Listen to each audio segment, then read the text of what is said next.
Deputy commissioner و ایڈمنسٹرٹر بلدیہ کورنگی عرفان سلام نے عید الفطر پر سندھ حکومت کی واضح SOPs کی خلاف ورزی کا سختی سے نوٹس لیا، اور ہم نے بھی آپ کو بتایا تھا کہ سندھ حکومت اور وزیر اعلیٰ سندھ کی طرف سے سخت ہدایتوں کو جا نظر انداز کرتے ہوئے بلدیہ کورنگی کے محکمہ باغات نے تمام تفریحی پارک کھول کے رکھے ہوئے تھے اور آمدنی پہ آمدنی حاصل ہو رہی تھی، جس کا نوٹس لیتے ہوئے ڈپٹی کمشنر و ایڈمنسٹریٹر عرفان سلام نے آج آرڈر جاری کیا، جس کے تحت تمام پارکوں کو فوری طور پر بند کر دیا گیا ہے اور تمام کانٹریکٹروں کے کانٹریکٹ بھی کینسل کر دیے ہیں۔ دوبارہ اسکروٹنی ہوگی، اور ہمیں یہ نہیں معلوم کہ ابھی 4-5 سالوں سے اس کی آمدنی کتنی ہوئی، اس کی کوئی تحقیقات کرے گا کہ نہیں کرے گا، ٹھیکے کس بنیاد پر کن کو دیے گئے، یہ بھی دیکھنا ہوگا۔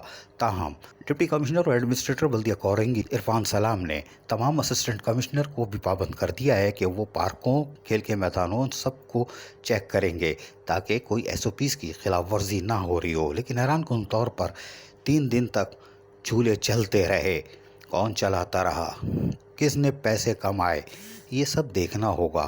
لیکن اسسٹنٹ کمشنر 3 دن کہاں تھے، انہوں نے نوٹس کیوں نہیں لیا؟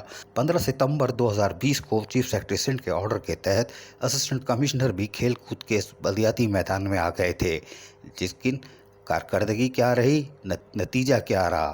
آمدنی کماتے رہے، لیکن اسسٹنٹ کمشنر 3 دن تک پارکوں میں SOPs کی خلاف ورزی کو روکنے میں ناکام رہے۔ کوئی بات نہیں، لیکن بلدیہ کورنگی کے ایڈمنسٹریٹر اور ڈپٹی کمشنر نے پہلا قدم اٹھایا ہے اور یقیناً انکوائری کا بھی حکم دیا ہے۔ اب دیکھتے ہیں کیا ہوتا ہے۔ لیکن کیا شہریار گل میمن کی چھوڑی ہوئی انکوائری، جس میں آؤٹ آف ٹرن پروموشن، آمدنی سے زائد اثاثے والے اور بوگس بھرتیاں کرنے والے، جعلی سروس بک بنانے والے بھی عطاب میں آئیں گے کہ نہیں، یا ان کو کھلی چھٹی ہے، یہ دیکھنا ہوگا۔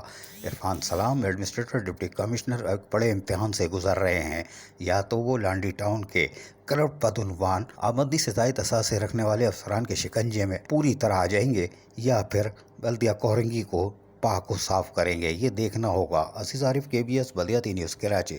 ایسی ہی خوبصورت ویڈیوز فیوچر میں حاصل کرنے کے لیے ریڈ بٹن پر کلک کر کے اور بیل آئیکن کو پریس کر کے ہم سب کے سبسکرائبر بننا مت بھولیے۔